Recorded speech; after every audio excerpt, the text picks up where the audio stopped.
नमस्कार. व्यासपीठावर विराजमान कार्यक्रमाचे अध्यक्ष, प्रमुख अतिथी आणि इथे उपस्थित सर्व मान्यवरांना मराठी भाषा गौरव दिनाच्या खूप खूप शुभेच्छा. लाभले आम्हास भाग्य बोलतो मराठी, जाहलो खरेच धन्य ऐकतो मराठी. आज 27 फेब्रुवारी. ज्ञानपीठ पुरस्कार विजेते प्रसिद्ध मराठी कवी विष्णू वामन शिरवाडकर अर्थात कुसुमाग्रज यांच्या जयंतीनिमित्त आजचा हा दिवस मराठी भाषा गौरव दिन म्हणून साजरा केला जातो. मराठी भाषेचा समृद्ध इतिहास, साहित्य आणि संस्कृतीचा गौरव करण्यासाठी आजचा दिवस हा मराठी भाषा गौरव दिन म्हणून साजरा केला जातो. मराठी ही भारत देशातील प्रमुख भाषांमधील एक महत्त्वाची अशी भाषा असून ती अधिकृत अशी राजभाषा आहे. सुमारे 1500 ते 2000 वर्षाचा ऐतिहासिक वारसा लाभलेली ही भाषा जगातील 10वी व भारतातील 3री सर्वात जास्त बोलणारी भाषा आहे. मराठी साहित्यातील लखलखते नक्षत्र आणि ज्ञानपीठ पुरस्कार विजेते ज्येष्ठ कवी विष्णू वामन शिरवाडकर उर्फ कुसुमाग्रज यांचा जन्मदिवस 27 फेब्रुवारी हा मराठी भाषा गौरव दिन म्हणून उत्साहात साजरा केला जातो. मराठी भाषेचे संवर्धन, प्रचार, प्रसार आणि गौरव करणे हाच या दिवसाचा मुख्य उद्देश आहे. कुसुमाग्रजांनी मराठी भाषेला ज्ञानभाषा म्हणून प्रतिष्ठा मिळवून देण्यासाठी आयुष्यभर मोलाचे योगदान दिले.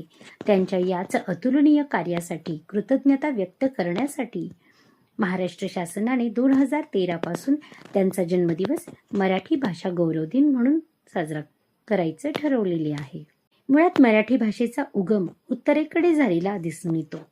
मराठी भाषा मूळ आर्यांची भाषा आहे.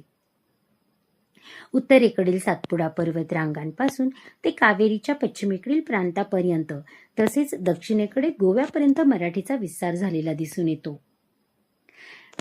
प्रामुख्याने भारताच्या दक्षिण भागात मराठी भाषा विकसित झालेली दिसून येते.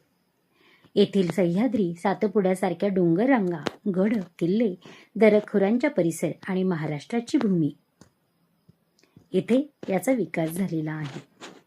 इसवी सन 500 ते 700च्या शतकापासूनच पूर्व वैदिक, वैदिक, संस्कृत, पाली, प्राकृत आणि अपभ्रंश या टप्प्यांमधून उत्क्रांत होत गेलेली मराठी भाषेतील पहिले वाक्य श्रवणबेळगोळ येथील शिलालेखावर सापडले. ते श्री चामुंडेराय करविले असे असून यापासूनच मराठी लेखनाला सुरुवात झाली अशी मान्यता आहे.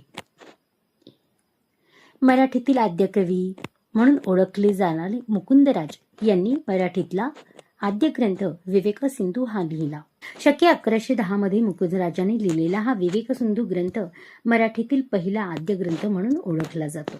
ज्ञानेश्वरांनी लिहिलेल्या ज्ञानेश्वरी मध्ये परी अमृता तेही पैजा जिंके ऐसे अक्षरेची रसिके मिळविन अशा शब्दात मराठी भाषेचा गोडवा अमृतापेक्षाही जास्त गोड आहे असे म्हटले आहे.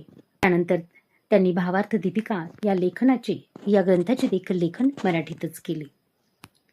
त्याचप्रमाणे श्री चक्रधर स्वामींनी लिहिलेले लीळाचरित्र म्हणजे मराठीतील पहिला मराठी पद्य चरित्र ग्रंथ म्हणून ओळखला जातो आणि तेव्हापासूनच पद्यलेखनाची सुरुवात झाली. श्री चक्रधर स्वामींनी लिहिलेल्या ग्रंथातील दृष्टांतावरून मराठीची गतिमानता, सहज सौंदर्य, नादमाधुर्य आणि गोडवा दिसून येतो. त्याचबरोबर संत एकनाथांनी भागवत ग्रंथांची रचना करून मराठीत भर घातली. कालानुक्रमे मराठीच्या उगमापासून ते सध्याच्या मराठीच्या स्वरूपात अनेक बदल झालेले आपणास दिसून येतात. या बदलाचे मुख्य कारण म्हणजे मराठी मातेत राज्य केलेल्या निरनिराळ्या सत्ता. सर्वप्रथम यादवी काळामध्ये आपल्याला मराठी भाषेचा भरभराट झालेली दिसून आली.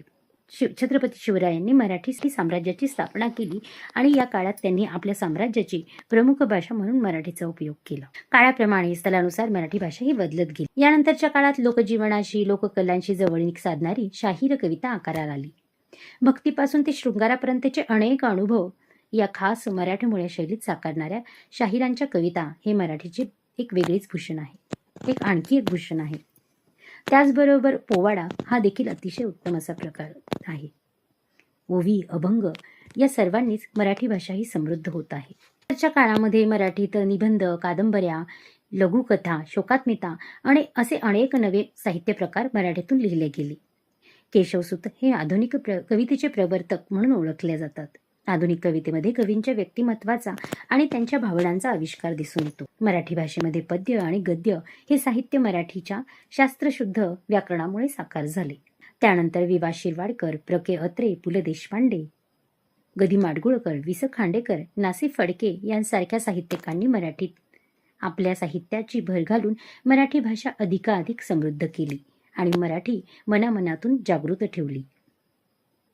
आजही आपण मराठीचे साहित्य समृद्ध होताना पाहत आहोत आणि त्याचमुळे मराठीच्या आपल्या दैनंदिन बोलीभाषेतून या मराठीचे संवर्धन करणं, या मराठीचं सौंदर्य वाढावं आणि त्याचबरोबर तिचं खानदानीपण टिकवून ठेवणं हेच प्रत्येक मराठी माणसाचं, प्रत्येक मराठी भाषिकाचं कर्तव्य आहे.